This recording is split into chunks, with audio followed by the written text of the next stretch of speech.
Hello everyone. This lecture is on culture and communication in ancient India.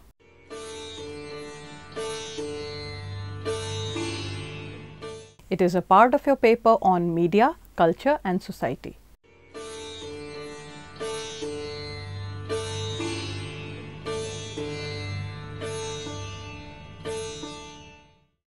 This lecture will give you an idea of how culture and communication developed in ancient India. Any discussion on culture and communication during the period has to be understood without delinking these two concepts. In fact, culture, through its symbolic and material forms, communicated ideas about society.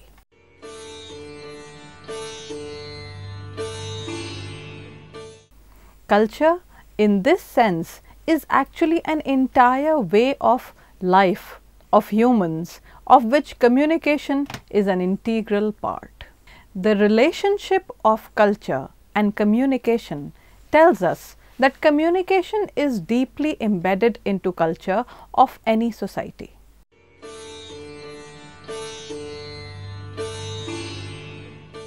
And the culture of any society is inextricably connected to and also a product of our day-to-day practices through which we make our living.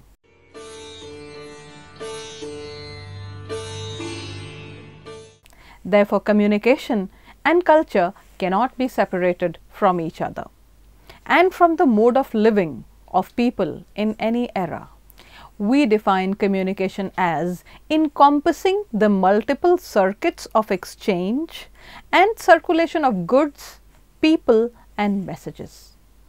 This brings communication close to culture and its materiality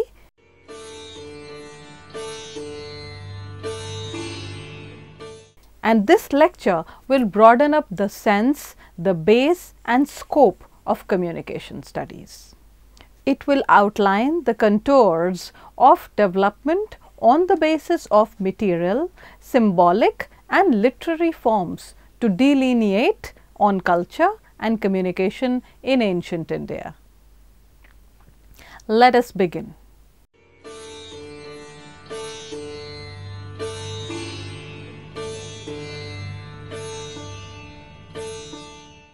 Any discussion on media and communication invariably leads us to equate it with mass-mediated, formally organized and industrialized mode of communication.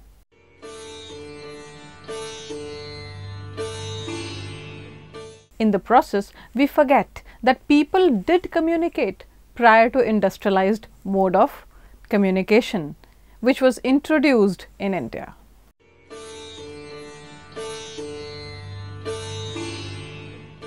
Hence, any understanding of communication has to look at cultural traditions that were communicative and binding in any society.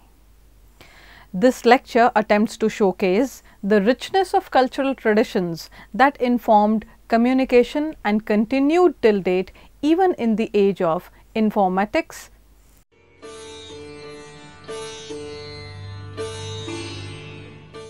Besides, such periodization of and historical constellation may not be of much help to understand culture and communication.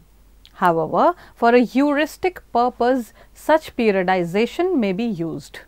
Thus, we will study traditions as a continuity rather than rupture from each historical epoch to the other.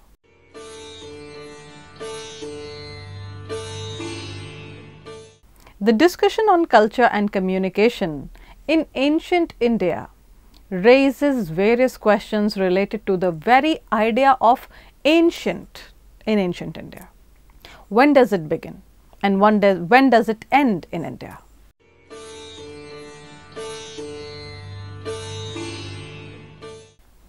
Although historians have made attempts to resolve this problem many a times, can one be satisfied with such periodization, specifically related to understanding culture and communication?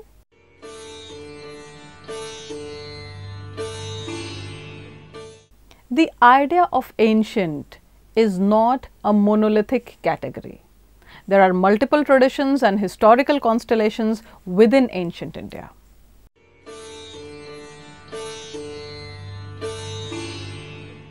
As Chaudhary points out, that the effort to periodize Indian history is not free from danger and it is problematic.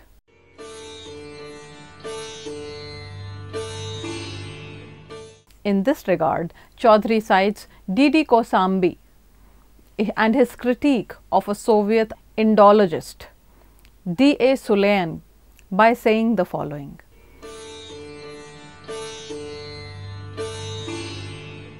India is not mathematical point but a large country, a subcontinent with the utmost diversity of natural environment, language, historical development. Neither in the means of production nor in the stages of social development was there overall homogeneity in the oldest times.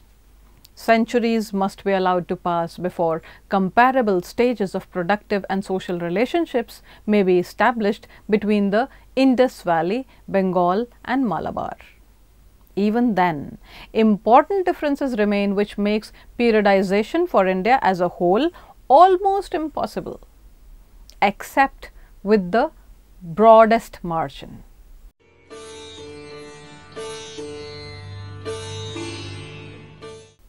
It is true that our sense of modern history writing is shaped by the colonial forms of knowledge, the colonial interests of governance, of stereotyped Indian society as ahistorical, or that India has no history, thereby postulating the ideological canvas justifying their rule.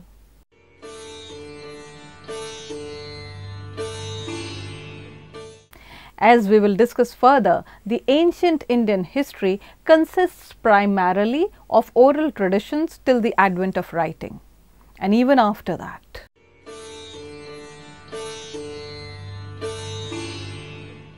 Britishers' sense of history did not allow them to read Indian history through oral tradition. They completely ignored it. Secondly, Britishers were preoccupied with the idea that India has no literature representing its past in a linear fashion.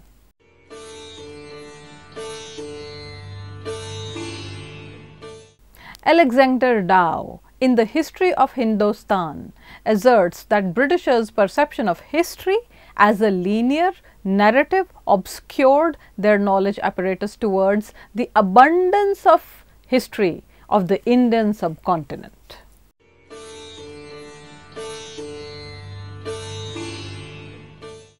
For instance, Indian history moves from a primitive form of living to Indus Valley civilization, a highly advanced and urbanized civilization.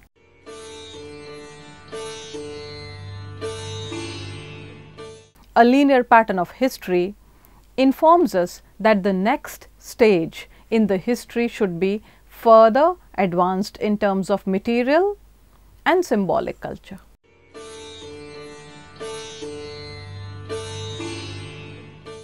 On the contrary, the civilization in the Indian subcontinent takes completely a different turn with the disappearance of Indus Valley civilization and the advent of Aryans, who primarily lived as nomadic pastorals in the beginning, and finally in the 6th century BC, the revival of urbanization is astonishing.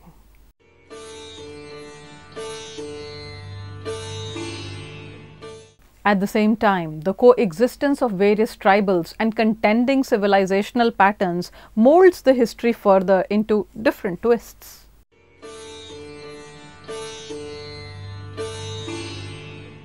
Let us discuss the material culture in ancient India. The early forms of human existence and culture may be witnessed through the rock shelters of Bhimbetka at Madhya Pradesh.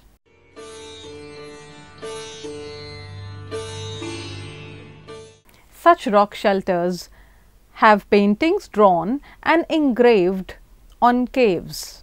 The cave shelter paintings tell us how symbolic communication and culture are inseparable.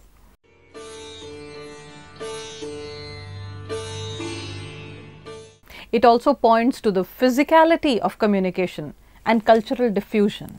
Such cave paintings are glaring examples of how the early habitation were intrinsically innovative and creative. The pictorial and graphic description of activities through rock art and paintings is a testimony to it. Let us discuss these cave paintings of Bhimbetka. Bhimbetka cave paintings exemplify one of the earliest forms of rituals and symbolic conduct amongst human beings, which is a reflection of the whole way of life lived by hunter-gatherers.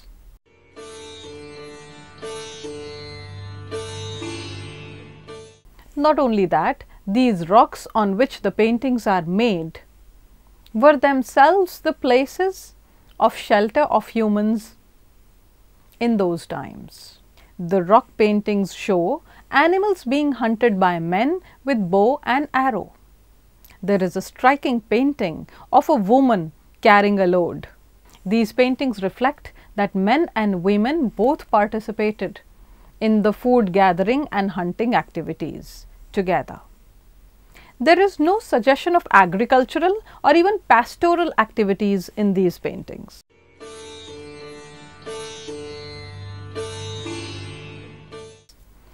Not only this, but the changes in shape of stone tools from rough to more refined tools narrate the story of a very important change in their material life.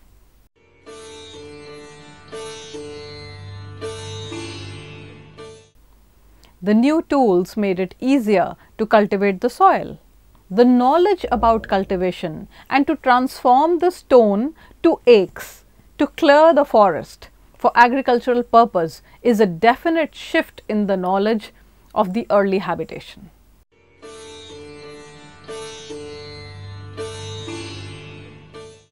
Changes in the shapes of tools is also an indication of the change in habitation.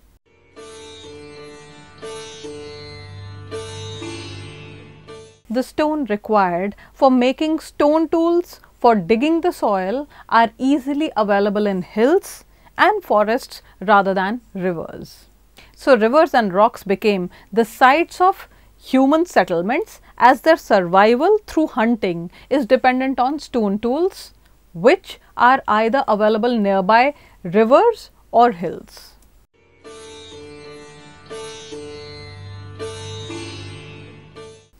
So, you have seen how culture and communication is integral to the mode of survival.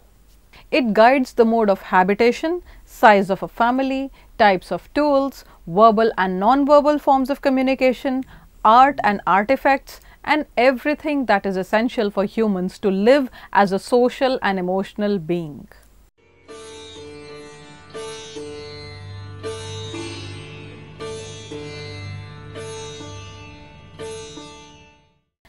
The beginning of agriculture and domestication, which was the Neolithic revolution of animals, changed the course of human history.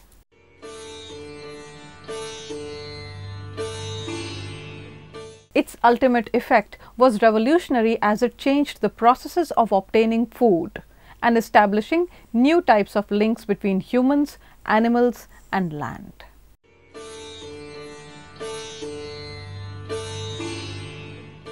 A larger production of food had further led to a growth in population.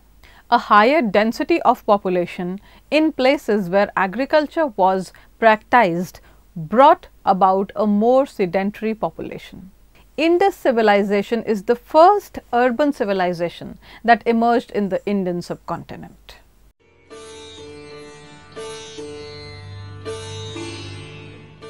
Harappa and Mohenjo-Daro were the earliest cities. One of the most outstanding features of the Indus cities was that they were well planned.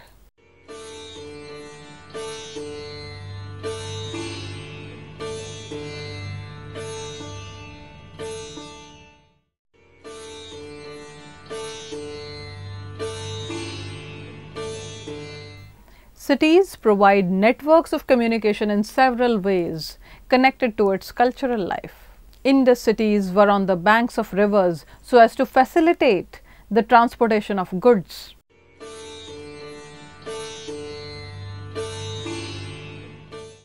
The roads were oriented to the cardinal directions, which assisted civic facilities, particularly the carefully articulated drainage system, where house drains were linked to those of the street.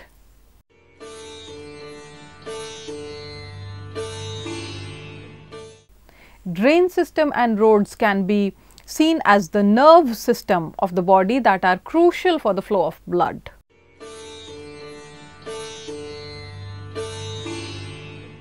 So, similarly, an efficient drain system is important for the flow of water, and roads are crucial for transportation of goods and people. These are central aspects of urban culture and communication.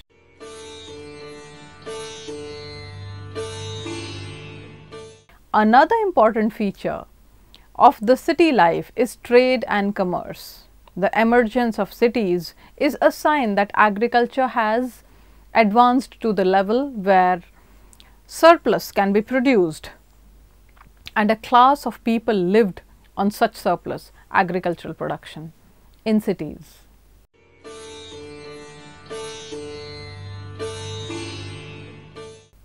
This required the storage and transportation of the surplus production together with other resources from countryside to cities. The two cities of Harappa and Mohenjo-Daro are identified as granaries, which means cities where the surplus production used to be stored for further transportation and trade.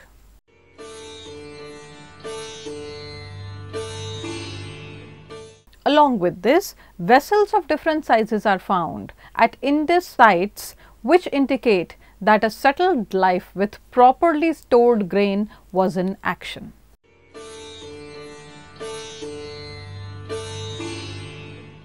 These vessels can be counted as physical forms of cultural communication.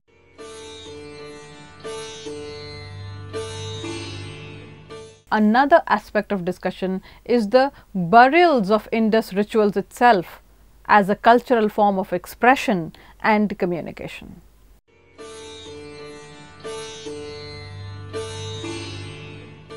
The burials found at the Indus sites signify that the Harappans believed in the notion of afterlife.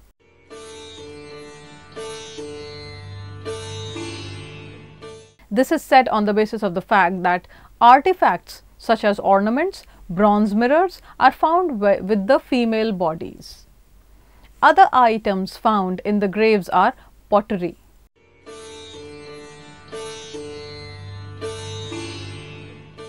It is said that wheel carts were in use by this time for transportation of goods and people.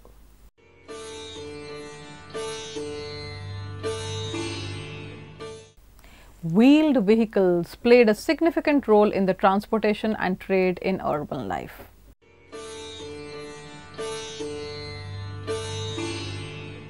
In fact, with the emergence of urbanism, wheeled vehicles became common. Hence, the spread of the wheel cart becomes a momentous event, for it made heavy transport possible. Animals like ox were used to pull the cart.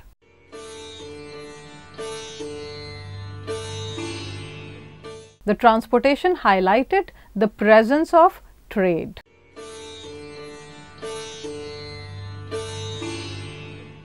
Indus cities were the centers of crafted items that were traded overland and across the seas. Farmers brought raw material to the cities, and city people made crafts such as terracotta pots, beads, and many more.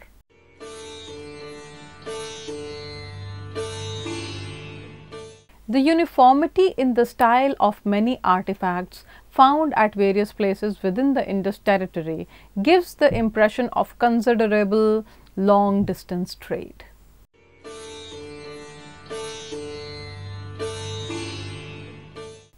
The river Indus served as the high waterway through which most of this trade was carried out.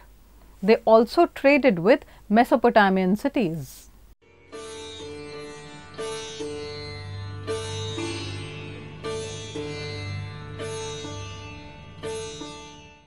The Harappan culture belongs to Bronze Age, which means that by now, along with stone, humans had learned to make tools from copper and bronze that were used extensively during this period. The copper ore came from Rajasthan and was available in sufficient quantity for export of the metal to the west. Lothal, which is now in Gujarat, may be described as a seaport and was a hub of exchange and a place where finished products of the craft workshops were gathered, stored and transported.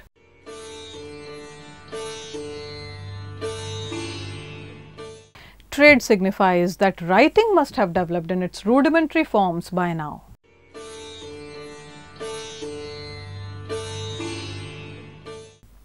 Indus writing comes to us in the form of short inscriptions on stamp seals of various materials.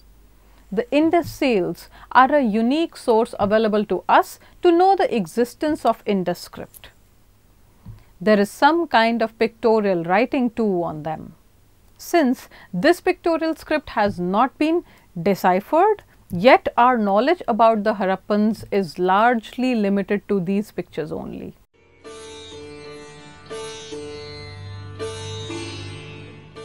Now, when we talk about seals, there is another crucial aspect of culture and communication in urban life that comes to picture.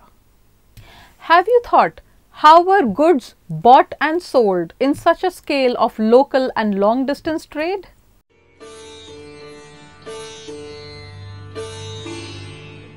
Definitely this cannot be managed only through barter system.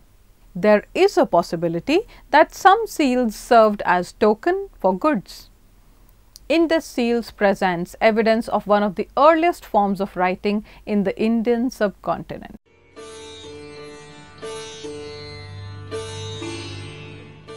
It is quite obvious that writing would have emerged as trade requires a documentation of transactions.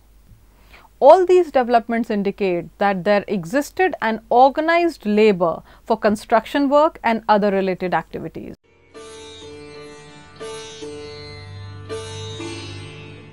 It also signifies that a certain form of hierarchy developed with the urbanization and trade.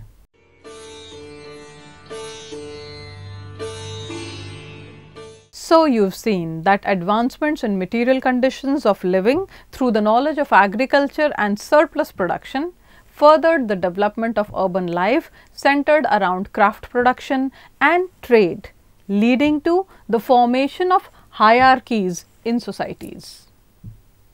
With these developments, the culture and communication of the Harappan civilization marks parallel changes with the construction of well-planned cities, use of standard size baked bricks, transportation of surplus food and crafts over land through wheeled vehicles and across seas, and finally writing in its earliest forms to account for the trade transactions.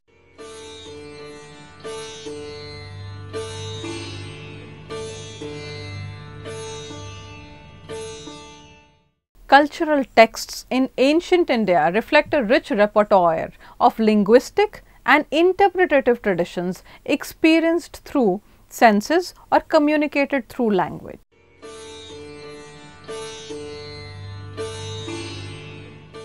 These interpretative traditions reflect the nature of vibrance in communities engaged in nurturing Indian traditions for more than 1,000 years. By fixing the meaning of Shrutis from the Vedas, Smritis, which is philosophical and technical treatises, that is Shastras, and Kavyas, which are the literary compositions.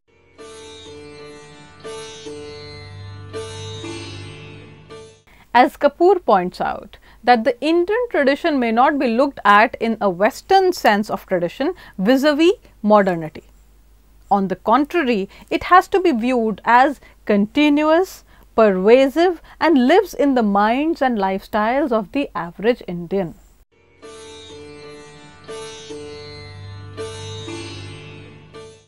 The Indian intellectual traditions may be viewed through writings of the scholars, thinkers, texts, and conceptual structures as reflected in various domains of human thought and experience. In spite of historical loss and destruction, these materials are still a marker in various intellectual fields.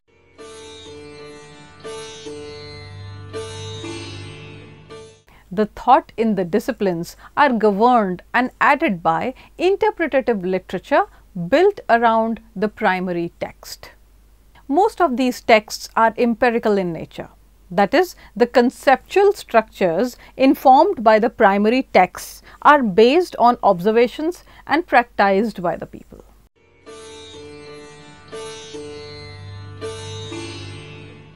Hence, they may not be treated as normative. However, after acquiring a status being accorded through the intellectual traditions, they are used as normative texts. Since the tradition was oral, all the texts were constituted and communicated as oral texts. However, these texts were language centered as Shabd. In fact, Shabd is most important, and precision and definition in terms of the established history tells us that the earliest cultural texts available to us are the Vedas, Rig Veda being the earliest.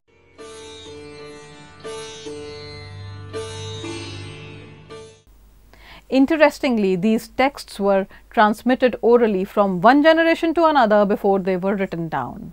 We find an emphasis on Shruti, that which is heard, and Smriti, that which is memorized. This means that the hymns were memorized and transmitted orally.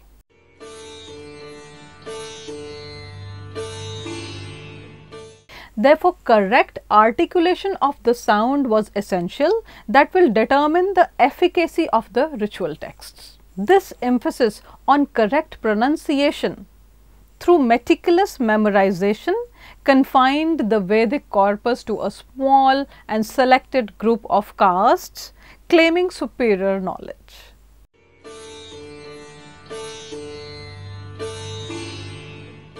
Unlike Vedic corpus, the epics like Ramayana and Mahabharata, which were also recited orally in the beginning, were more open transmission.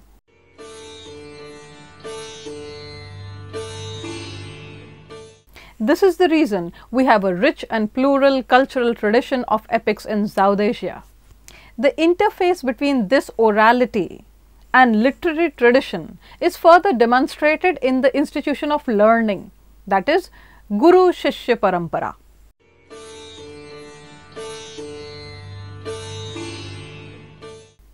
Since the Shruti and Smriti of the Vedic corpus is controlled and confined to specific social groups, it is only the boys of these groups who were sent to the gurus.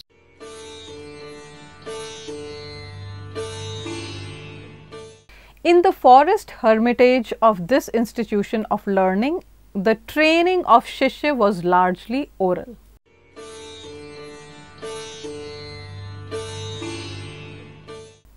With the beginning of writing during Ashok's rule in ancient history, it is an event that marked a remarkable shift in the cultural tradition.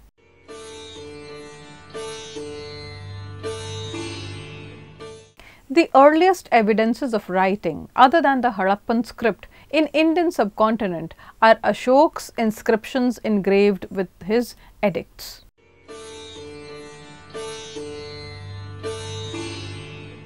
His edicts are written in Prakrit language. His inscriptions provide the earliest evidence of the use of Brahmi script, which is the Indian script known for writing of Sanskrit and Prakrit.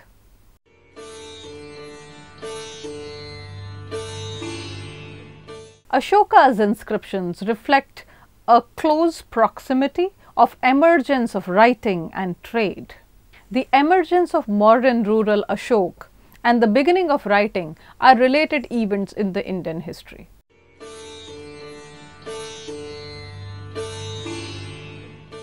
It is not without reasons that his inscriptions were engraved in prominent places, either near the towns or on important trade and travel routes. It is noteworthy that unlike Sanskrit, Prakrit was a language spoken by the people at large. Therefore, it was imperative for the ruler to have used the local script so as to communicate with a larger number of people.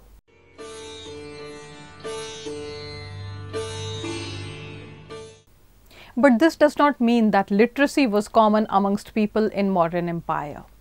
It required qualification only for a certain group of people such as monks and officers of the modern administration.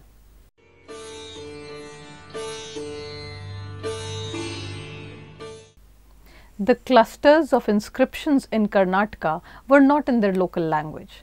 This demonstrates that the edicts were not always meant for people in general. Buddhist Sangha emphasized on recording the teachings of Buddha, which made literacy essential for monks. Edicts at the monastic sites are indicative of the ruler's intention of building relationship with Buddhist Sangha.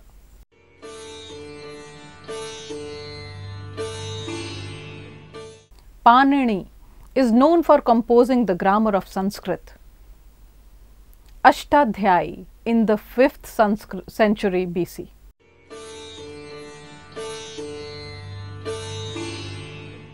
Panini grammar reflects an advanced understanding of the structure of language and was foundational in many ways. The textual cultural tradition of ancient India includes Sanskrit texts, Pali texts and Prakrit texts. Pali is associated with Buddhism and Prakrit with Jain tradition.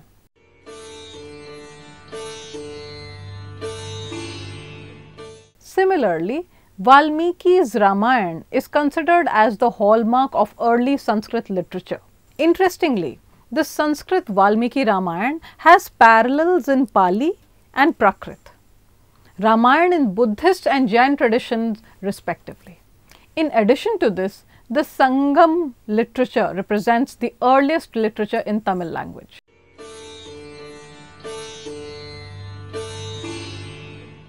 Thus, one needs to see the continuity of orality and literacy in Indian society. Historians argue that stutis and prasastis were still recited, heard, and even were recorded in writing. There is a continuity of orality even after the emergence and advancement of literacy that still coexists.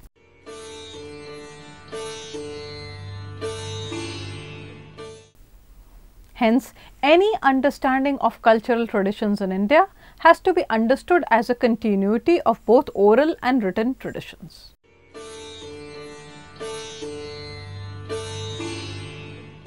The oral tradition was so effective that it guided literacy, and literacy followed orality.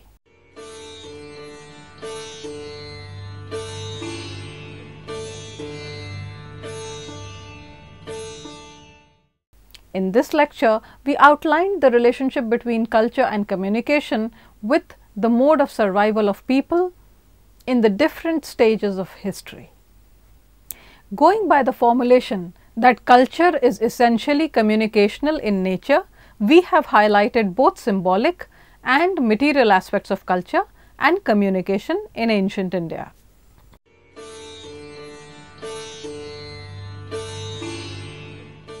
We also dealt with rich oral traditions that guided literacy and preserved orality in literacy. The point to stress is that communication is cultural and is embedded in the social relations .